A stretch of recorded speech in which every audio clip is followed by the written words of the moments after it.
Hi friends, எல்லாருக்கும் வணக்கம். நம்ம பார்க்க போறது திருவாமத்தூர் அபிராமீஸ்வரர் கோவில். பார்க்கும்போது இப்பதான் புதுசா கட்டின மாதிரி இருக்குல்ல. சோ இந்த கோவில் வந்து 7ஆம் நூற்றாண்டை சேர்ந்தது. சோ தற்போது வந்து கோயிலை வந்து மறுசீரமைச்சு இந்த கோவிலுக்கு வந்து மகா கும்பாபிஷேகம் வந்து தற்போது தான் நடந்தது. சோ இது வந்து கோயிலோட நுழைவு வாயில். சோ கோயில் நுழைவு வாயில வந்து பிரம்மாண்டமான கதவுகள் மற்றும் சிற்பங்கள்லாம் செதுக்கியிருப்பாங்க. கதவுல நீங்க பாத்தீங்க அப்படின்னா சிவலிங்கம் பொறிக்கப்பட்டிருக்க மாதிரி அந்த கதவு வந்து வடிவமைச்சிருப்பாங்க.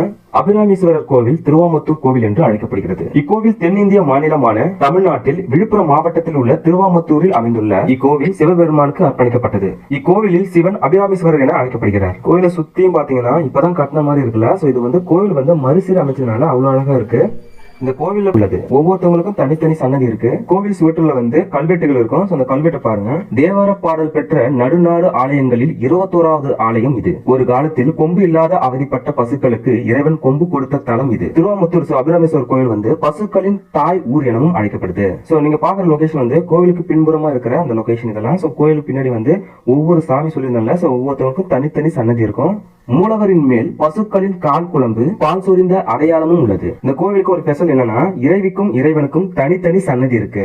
சோ அத பத்தி டீட்டெயில் அப்புறமா சொல்றேன். சோ இப்ப நீங்க பாக்குறது வந்து வாய்வு லிங்கம். சோ அந்த சன்னதி வந்து பூட்டப்பட்டிருக்கு. சோ உள்ள இருக்கிற அந்த லிங்கம் வந்து இதுதான், அதாவது ஸ்ரீ வாய்வு லிங்கேஸ்வரர் சன்னதி. இந்த கோயில்ல இருக்கிற ஒரு சிறப்பு அம்சம் என்னன்னா இறைவன் வந்து கிழக்கு நோக்கியும் இறைவி வந்து தனி சன்னதியில எதிர்நோக்கி, அதாவது மேற்கு நோக்கியும், அதாவது ஒருவர் வந்து பார்த்து கொண்டு இருக்கிற மாதிரி இந்த சன்னதி வந்து அமைக்கப்பட்டிருக்கு. அபிராமீஸ்வரர் கோயில் ஆப்போசிட்ல வந்து முத்தாம்பிகை அம்மன் கோயில் சன்னதி வந்து இருக்கு. அந்த முத்தாம்பிகை அம்மன் கோயில் சன்னதியில திருவட்டப்பாறை ஒன்று இருக்கு. அந்த பாறையின் சிறப்பு என்னன்னா ராமனும் சுக்ரீவனும் ராவணனை அழிக்க அனுமனை சாட்சியாக கொண்டு உடன்படிக்கை செய்த சன்னதி. அந்த திருவட்டப்பாறையில வந்து பொய் சத்தியம் செஞ்சோம் அப்படின்னா பாம்பு தீண்டு இறந்து போயிடுவாங்கன்னு சொல்லிட்டு ஒரு நம்பிக்கை இருக்கு. சாமி வந்து ஊர்வலம் தூக்கிட்டு போறாங்களா, நானும் கொஞ்சம் தூரம் தூக்கிட்டு போனேன். சோ அதுக்கப்புறமா ஆள் வந்து சேஞ்ச் பண்ணிக்கிறாங்க.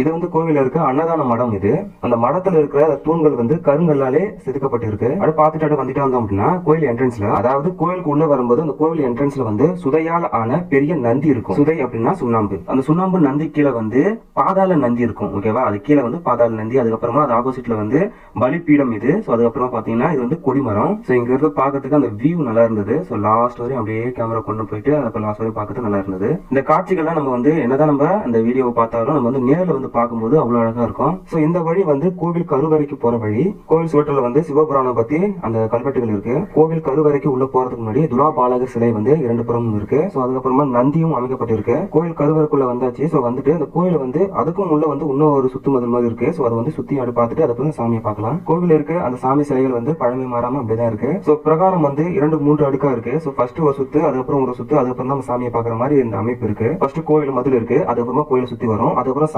சாமிக்குள்ள சுத்தி வரும், அதுக்குள்ள நம்ம வந்து இந்த இடத்துல சுத்தி பாக்குற மாதிரி அமைப்பு இருக்கு. கல்வறைக்கு பின்னாடி வந்து ஸ்ரீ லிங்கோத்பவர் இருக்காரு. கோவில் சுவர்ல வந்து கல்வெட்டுகளால் நிறைந்து காணப்படுது. இந்த கல்வெட்டுல என்ன சொல்லியிருக்காங்கன்னா கோப்பர கேசரிவர்மன், முதலாம் ராஜராஜன், முதலாம் ராஜேந்திர சோழன், வீர ராஜேந்திரன், முதலாம் குலோத்துங்கன் ஆகியோரது காலத்தை சேர்ந்த கல்வெட்டுகள் இந்த சுவத்துல வந்து காணப்படுது. சோ பிரகாரத்தை சுத்தி வரும்போது, அதாவது அந்த கல்வறையை சுத்தி வரும்பொழுது இங்க வந்து இந்த இடத்துல அதிக கல்வெட்டு காணப்படுது. இந்த கல்வெட்டுகள் வந்து 7ஆம் நூற்றாண்டை சார்ந்ததாக கருதப்படுது. கோயில் மேல இருந்து கீழே வரையும் கல்வெட்டாலே பொறிச்சிருக்காங்க இந்த இடத்துல மட்டும். சோ நீங்க வந்தீங்கன்னா இந்த இடத்த வந்து கண்டிப்பா பாருங்க. இந்த கோவில் பிரகாரத்துல அதிகப்படியான கல்வெட்டுகள் வந்து காணப்படுது. சோ இப்ப பாருங்க, இந்த வியூ பார்க்கும்போது உங்களுக்கு தெரியும்.